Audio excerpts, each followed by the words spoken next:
आज तुम्ही मुख्यमंत्र्यांची भेट घेतली, नेमकं काय करणार होते, कोणते मुद्दे तुम्ही मुख्यमंत्र्यांसमोर मांडले? सन्माननीय मुख्यमंत्री महोदयांबरोबर आमचे पक्षाध्यक्ष सन्माननीय राजसाहेब ठाकरे यांनी दूरध्वनीवरून चर्चा केली होती आणि काही विषय राजसाहेबांकडे आले होते. त्यासाठी आज साहेबांनी वेळ घेतली होती. त्याप्रमाणे मुख्यमंत्री महोदयांबरोबर आमची मिटिंग झाली. त्याच्यात प्रामुख्याने 2-3 विषय होते.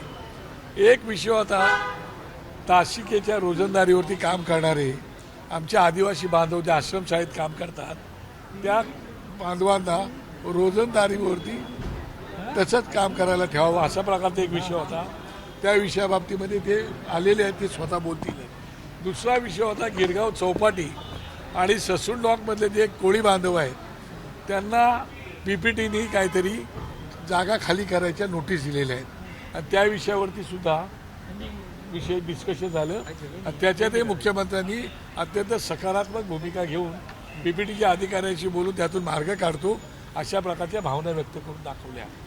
यांच्या बाबतीमध्ये त्याचे आदिवासी कमिशनर पण स्वतः होते. आदिवासी कमिशनरांशी पण डिस्कशन झालं, ते बाबतीत ते स्वतः बोलतील. आणि तिसरा विषय होता की मुंबईमध्ये आता मेट्रो वगैरे जे उन्नत महामार्ग वगैरे चालू आहेत त्यासाठी लक्ष्मी निवास आणि आणखी 2 इमारतीतील लोकांचं पुनर्वसन करण्याबाबतीत त्याबाबतीत ती लोक या ठिकाणी आहेत. त्याबाबतीतही अत्यंत सकारात्मक निर्णय झाला आणि मुख्यमंत्र्यांनी सगळेच विषय जे होते ते सकारात्मक घेतले. त्यासोबतच पोलिसांना जे 5,500-6 हजार पोलीस आहेत, जे पोलीस कर्मचाऱ्यांना कर्ज मंजुरी बँकेतून मिळावं यासाठी सुद्धा विषयाचं डिस्कशन झालं. त्याचे ते बोले की याच्या बाबतीमध्ये मी निर्णय घेतो आणि त्या पोलिसांना पण दिलासा देतो. अशा प्रकारचे महत्त्वाचे विषय होते. शिवाय एक ढाणू पोर्टचा विषय होता आणि त्यानंतर नगरला MIDCचा एक विषय होता. त्या बाबतीत त्यांनी सकारात्मक विषय घेतलेला आहे. मला वाटतं तुम्ही आता आदिवासी बांधवाशी जरा बोलून घेतलं तर बरं पडेल. सर, एक हिंदी में जानना चाहेंगे की आज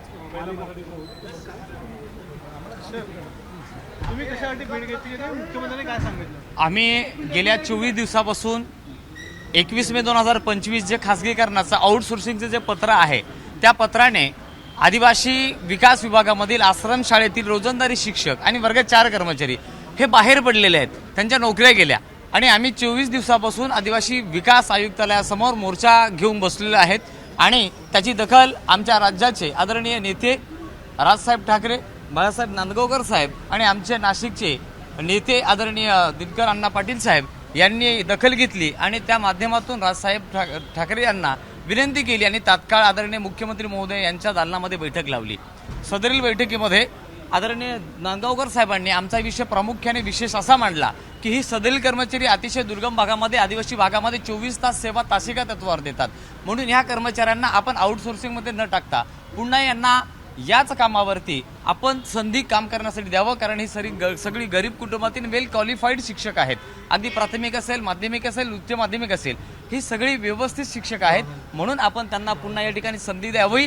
तसेच वर्ग 4 कर्मचारी हे जे चतुर्थ श्रेणीमध्ये स्वयंपाकी, कामाठी, शिपाई जे आहेत यांनाही आपण कंत्राटीकरणामध्ये पाठवू नये आणि रोजंदारी तासिका तत्वावर आपण शासनाने एक चांगला निर्णय घेऊन यांना पुन्हा कामावर घ्यावं अशी प्रकारची आम्ही सकारात्मकरित्या आदरणीय मुख्यमंत्री महोदय यांच्याकडे चर्चा केली आहे.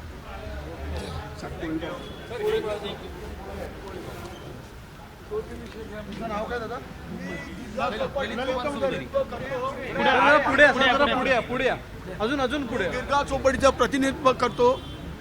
माझं नाव हिरालाल पांडुरंग वाडकर. आज राज साहेब आणि बळा नांदगावकर साहेब यांचं अभिनंदन करतो की आमच्या गिरगाव चौपाटीसाठी त्यांनी चांगली बाजू फडणवीस साहेबांकडे मांडलेली आहे. आज आम्ही 100 वर्ष तिकडे जुने भूमिपुत्र कोळी आहोत आणि आज तिकडे शासन आम्हाला तिथून आमच्या कोळी बांधवांना होडी दुसऱ्या बंधात घेऊन जायला सांगत आहेत. तसं न करता आज चांगले निर्देश फडणवीस साहेबांनी दिलेले आहेत कलेक्टरांना.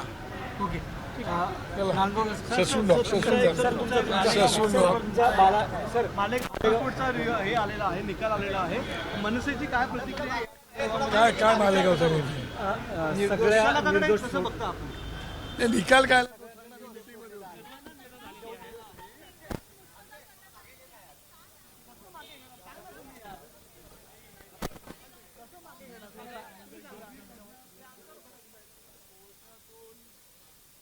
मुंबई शहरामध्ये जे बॉम्बस्फोट झाले त्यावेळेला काही लोकांना निर्दोष सोडण्यात आले.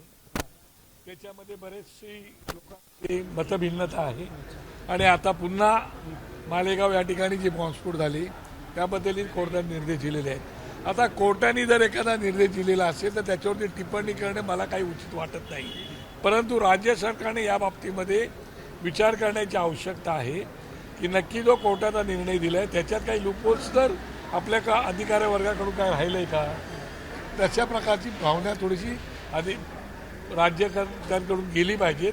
बाकी कोर्टाचा निर्णय आहे त्या निर्णयाचं आम्हाला स्वागतच करा. महायुतीचं असं म्हणणं आहे की भगवा दहशतवाद असा प्रचलित शब्द जो आहे तो काँग्रेसने त्यावेळेस वापरलेला.